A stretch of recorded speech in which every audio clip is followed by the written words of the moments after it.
আসসালামু আলাইকুম। জবস বিডির পক্ষ থেকে সবাইকে জানাই আন্তরিক অভিনন্দন ও শুভেচ্ছা। আজকে নতুন একটা সার্কুলার নিয়ে আলোচনা করব।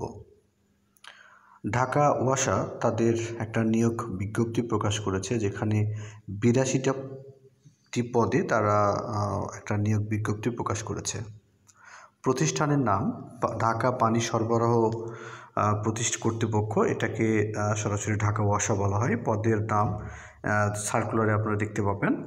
পদের সংখ্যা রয়েছে মোট ৮২টি পদে তারা একটা হিউজ পরিমাণ একটা লোক তারা নিয়োগ দিবে। দেখতে পাচ্ছেন আবেদনের ফি ২২৪ টাকা, ১১২ টাকা ও ৫৬ টাকা, ৩টে স্তরে বিভক্ত করা হয়েছে। আবেদন শুরু হবে ২৫ তারিখে, তার মানে আর ২ দিন পর থেকে আপনারা আবেদন শুরু করতে পারবেন। এবং আবেদনের শেষ তারিখ হবে অক্টোবর মাসের ২৬ তারিখে।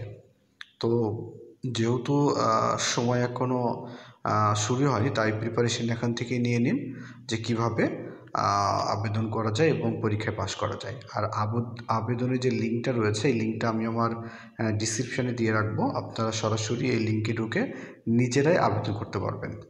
তো আবেদনের করার পদ্ধতি আমি অন্য একটা ভিডিওতে আপনাদের দেখাবো। আপনারা ইচ্ছা করলে যে সার্কুলারটা রয়েছে, সার্কুলারটা আপনারা ডাউনলোড করে নিতে পারেন। তারপরে আমি অল্প কিছু বিষয় বলছি, বিষয়গুলো নিয়ে আলোচনা করা দরকার। যে পদগুলো রয়েছে এর মধ্যে হচ্ছে প্রশিক্ষক রয়েছে, সহকারী প্রকৌশলী রয়েছে, তারপর হচ্ছে হিসাব রক্ষণ কর্মকর্তা রয়েছে। এটার পদসংখ্যা দুইটি রয়েছে।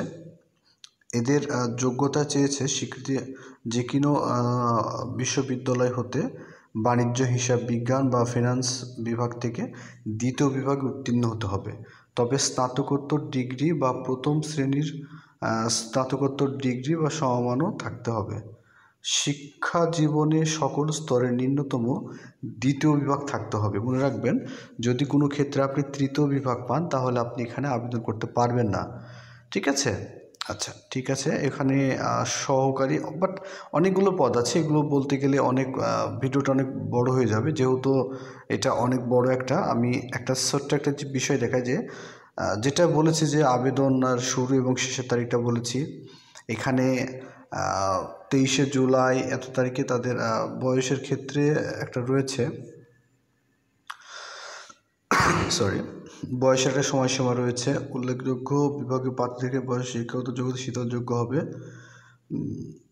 আচ্ছা, আপনারা হচ্ছে এই জিনিসটা সম্পূর্ণ নিজের মতো করে পড়ে নেবেন, কারণ এইগুলো নিজের কিছু বোঝার বিষয় রয়েছে। তবে এখানে তারা সচরাচর কিছু একটা জিনিস উল্লেখ করে নাই। তারা একটা জিনিস উল্লেখ করেছে যে ২৩শে জুলাই ২০২৪ প্রজ্ঞাপন অনুযায়ী সরকারি নিয়োগের ক্ষেত্রে সরকারি বিদ্যমান কোটা পদ্ধতি অনুসরণ করা হইবে। আচ্ছা, প্রার্থীদের বয়সসীমা বিজ্ঞপ্তি অনুসারে নির্ধারিত হইবে। তার মানে এখানে বয়স দেওয়া আছে, যে দেখুন ৩২ বছর বয়স এখানে দেওয়া আছে। হ্যাঁ, ৩২ বছর বয়স হতে হবে। এবং যে তারিখটা দিয়েছে, এই তারিখটা হচ্ছে দরখাস্ত বা সময়সীমা নির্ধারণ অনুসরণ করা হবে। আচ্ছা, এটা আমার মনে হচ্ছে যে ২০২৪ সালে এটাকে ৩২ বছর যাদের বয়স হবে তারাই আবেদন করতে পারবে। তো বিষয়টি একটু কনফিউশন আছে, এগুলো নিয়ে আপনারা নিজেদের মতো করে পড়ে নেবেন।